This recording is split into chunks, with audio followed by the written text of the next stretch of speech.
You're listening to the VHS Ain't My Brain podcast. I'm Andrew Hort. I'm the author of VHS Ain't My Brain, a bunch of other books, comics, magazines, some movies, and other things. And I did a revised edition of VHS Ain't My Brain and a sequel that's out now, VHS Ain't My Brain 2, The Revenge. So, yeah, I think you can tell I like VHS. I like retro stuff, and I like nostalgia. That is my jam, and I've had a great weekend. I want to talk to you about this weekend on this episode. First of all, as a reminder that I am at Tape Stock 2 this coming weekend on Saturday, the 5th of October, at the 80s Video Shop in Alfreton. Do look that up. It's on the events on Facebook. You can find the 80s Video Shop details online as well. It's a great place to go.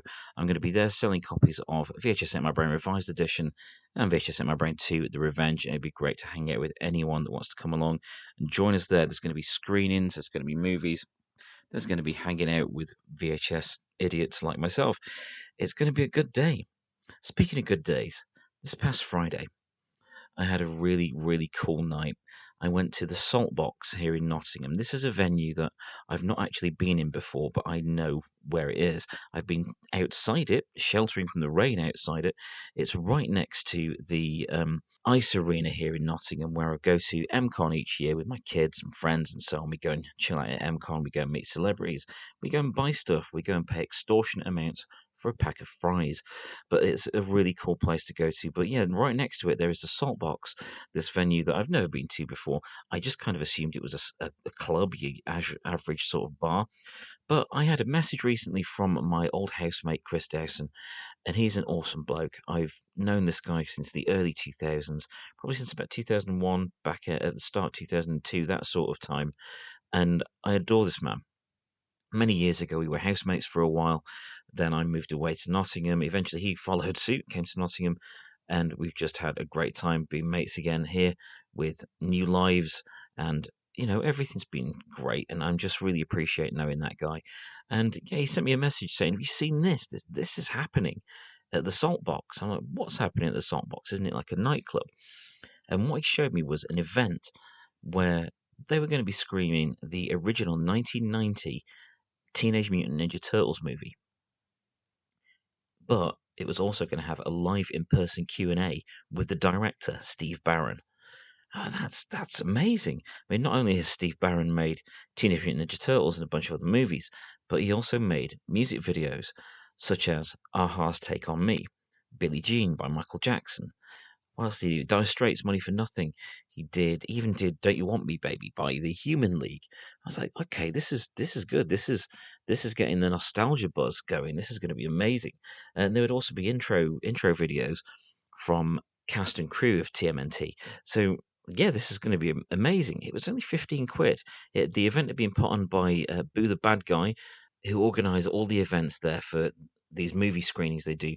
They often do two movies from what I've seen in the listings, with cast and crew intros or interviews with cast and crew to start things up, and then they show the movie. So the Ninja Turtles night, it was really cool. There was a lot of intros from people that had played some of the Turtles. There was an intro from Kevin Eastman, one of the guys that came up with Teenage Mutant Ninja Turtles. There was even a video from April O'Neil herself, Judith Hogue. That alone was a really cool intro to the movie. There was also an intro from Steve Barron on stage as well. After that, the movie was shown, and it was just a great experience to go over it again. It was a really cool experience to see this in a room with a bunch of like-minded individuals. If you see my latest video on Planet Hex, on my Planet Hex YouTube channel, you will have seen some clips from that night, from the Q&A and the intro and that sort of thing. I'm going to go a bit deeper into the experience here on this podcast episode. So the movie was really interesting to watch on the big screen. So I've not seen it on the big screen since I was a child.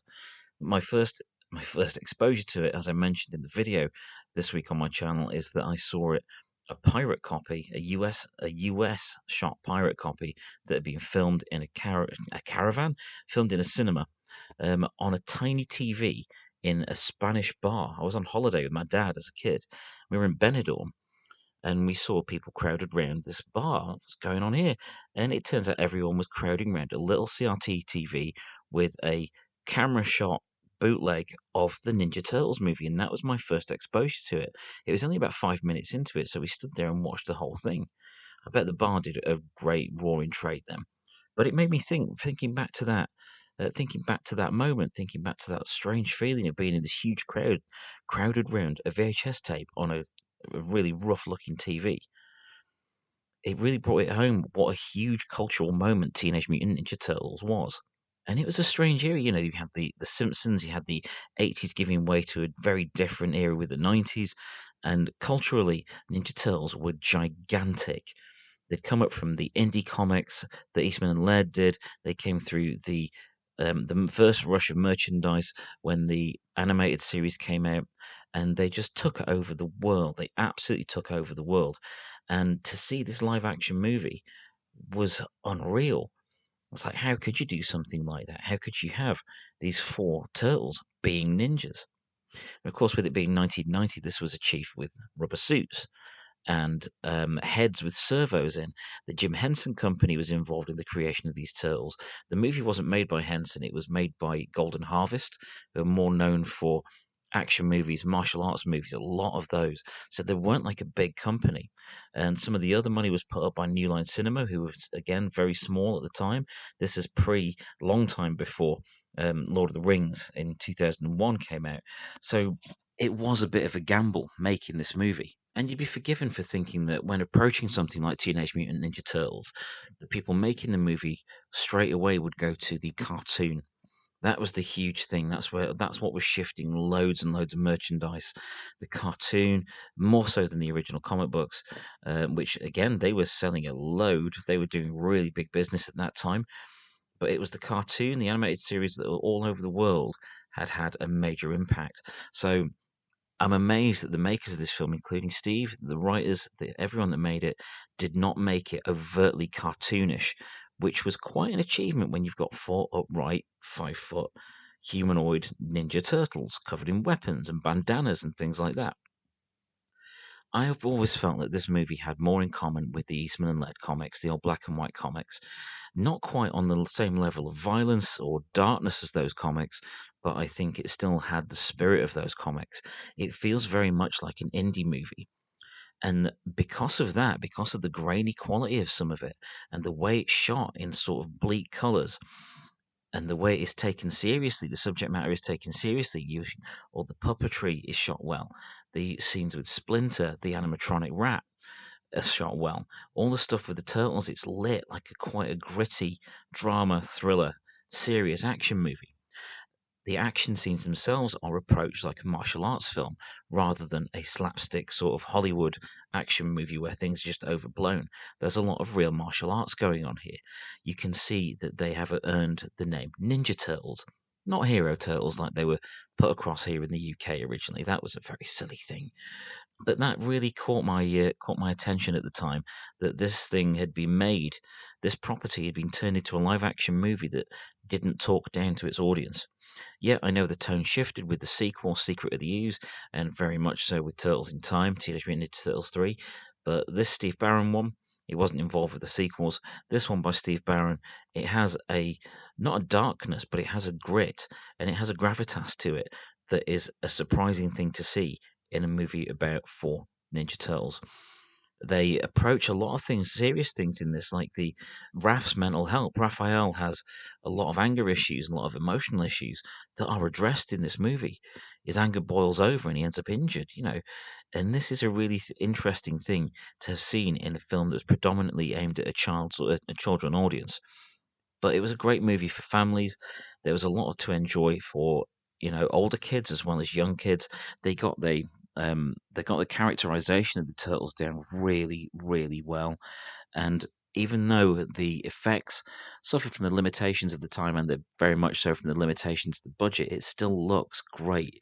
The turtles look fantastic. Even though you can see the join in their neck where the head attaches to the rest of the costume, they look fantastic. Yep, there are some scenes where you can see that their shells are soft rubber, or the action ones are anyway. A lot of the shells where they were stood up were more rigid, I believe, because they housed all the servos and motors for the head. But the work that was done with those faces, the facial expressions, the way each turtle has a different style of speech and different mannerisms in those facial expressions is an incredible thing to have achieved at that time. I know they were pushing technology with the servos that we're using in those animatronic heads, and that's just amazing. Steve did talk about this in the Q&A afterwards about pushing technology and how the Henson Workshop did say that they didn't know if they could pull it off in the time that was available with the budget that was available. And I get that. But isn't that exciting that they pushed boundaries on a low budget, sort of gritty, surprisingly violent kids movie?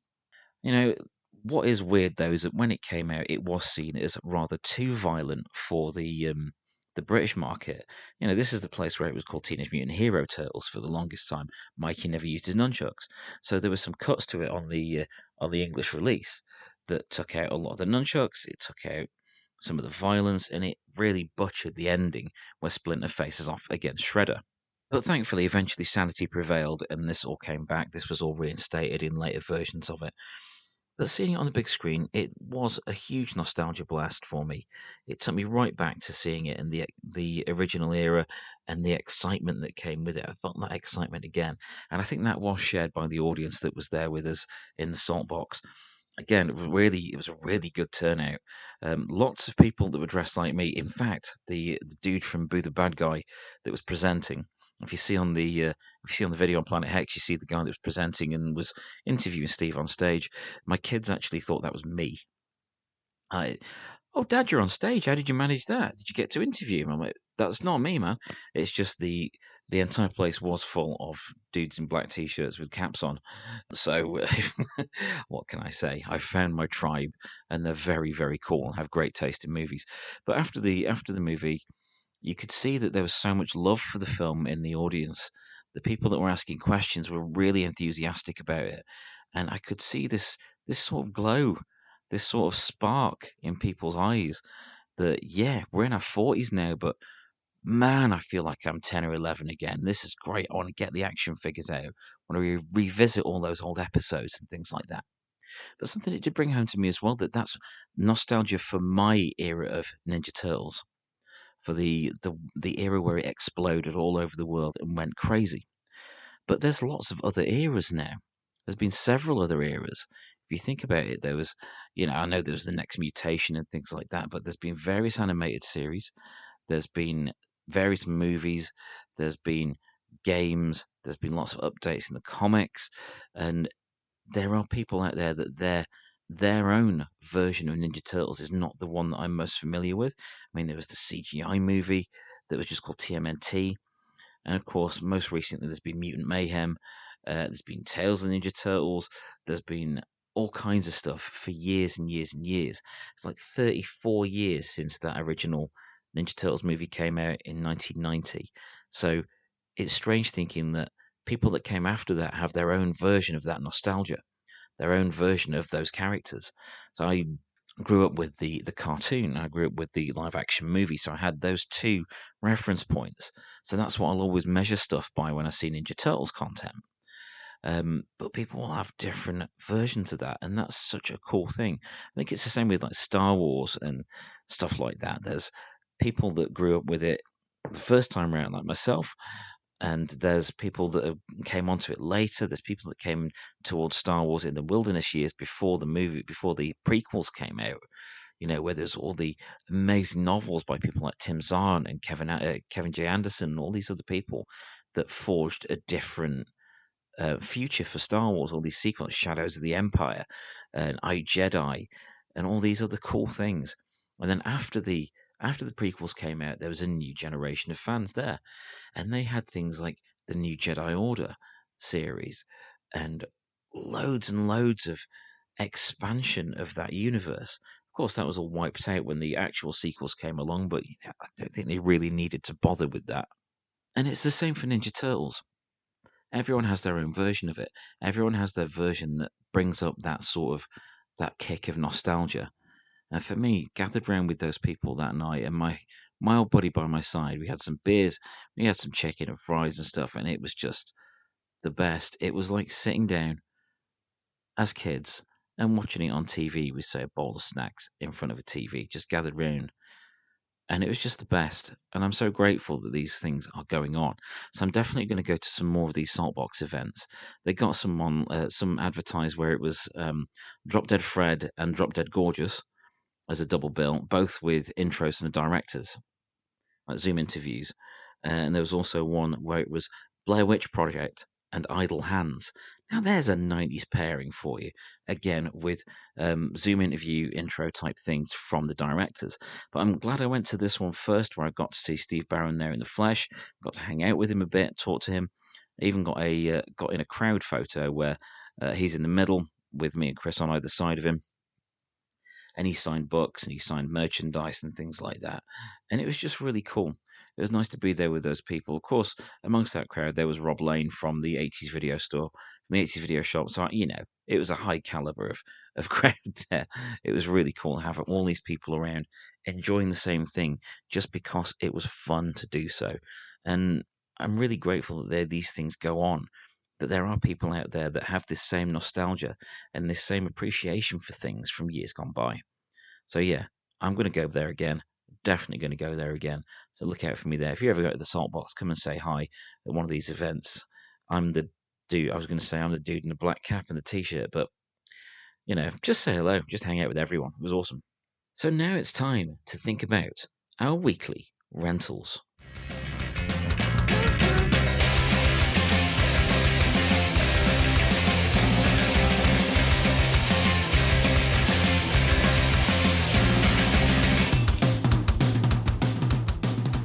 So for this week's weekly rentals, I've chosen two movies that are very, very, very different from each other.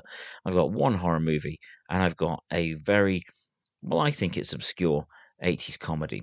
So to start with, the horror movie is Bad Dreams, and that is from 1988, and it stars Jennifer Rubin from Nightmare on Elm Street 3. If you remember from Nightmare on Elm Street 3, she was Taryn, the one whose dream power was to have a huge mohawk and switchblades.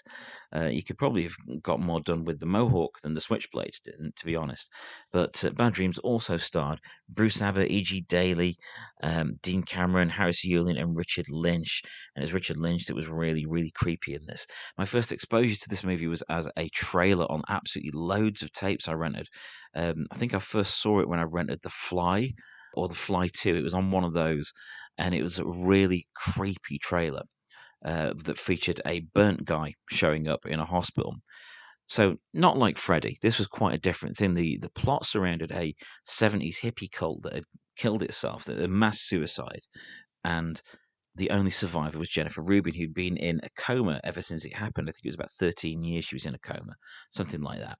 And she awakens in a hospital, and she is plagued by visions of the cult leader, played by Richard Lynch. Sometimes he looks as he did when he was the cult leader, when he was alive.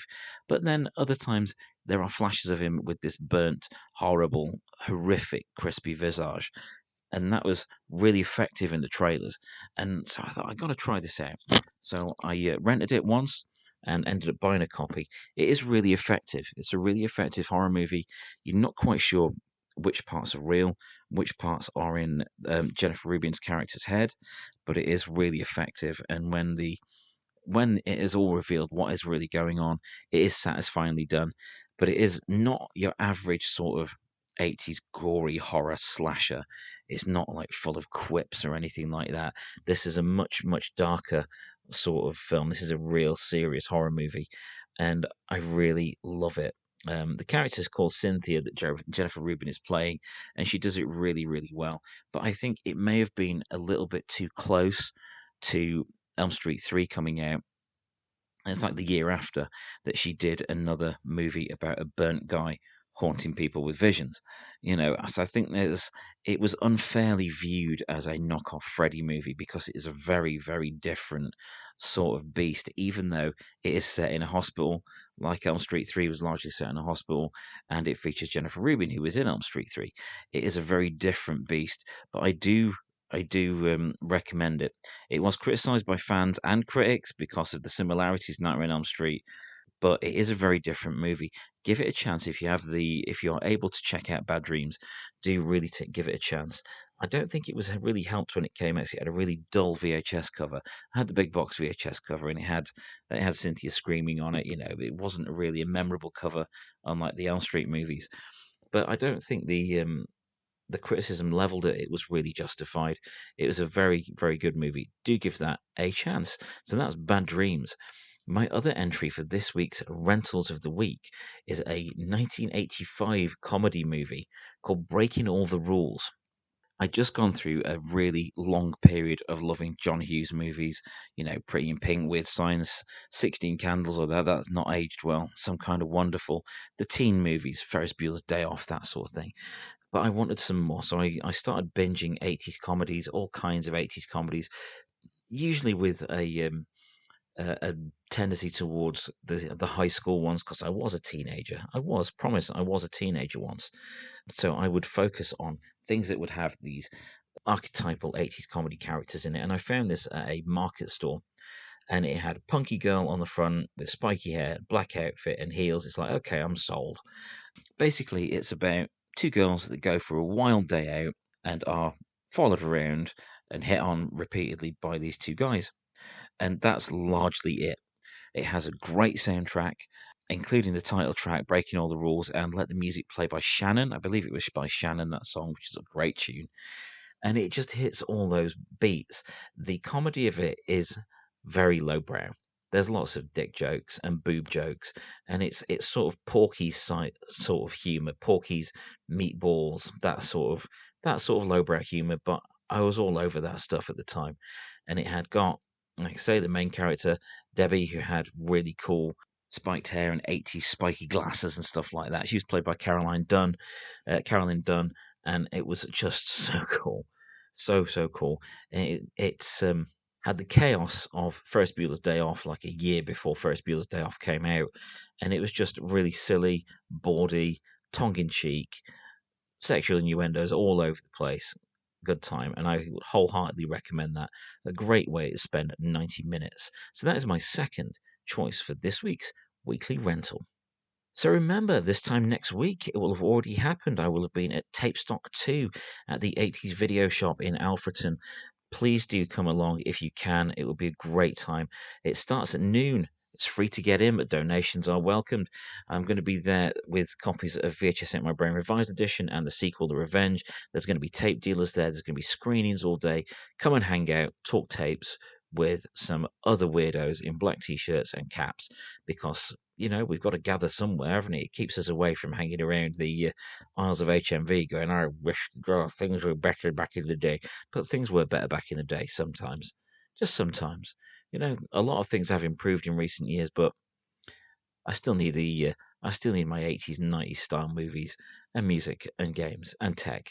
And I really should update the way I dress, because I've dressed this way probably since the 90s. But yeah, please do come along to Tape Stock 2. Also, if you haven't already, please go and subscribe to this podcast and to my Planet Hex YouTube channel. There's always stuff coming out on there each week. Videos are weekly at the moment, but as far as I can manage, I'll get them out at a greater frequency as soon as I can. Let's see what happens after Tape Stock 2. There is going to be a video of Tape Stock 2 I'm going to be filming throughout the day, so look out for that. I don't know what's going to be in it yet. We'll find out. I want to capture the day. I want to capture the atmosphere of the day. And I just love spending time in the 80s Video Shop. It's just paradise. The fact that a place like that exists just makes me very, very happy indeed. So I'm Andrew Haunt. Please check out my stuff. That would be very kind of you. And I will check you out. I will check you out. I will spend some more time with you next time on the next episode of the VHS Ate My Brain podcast.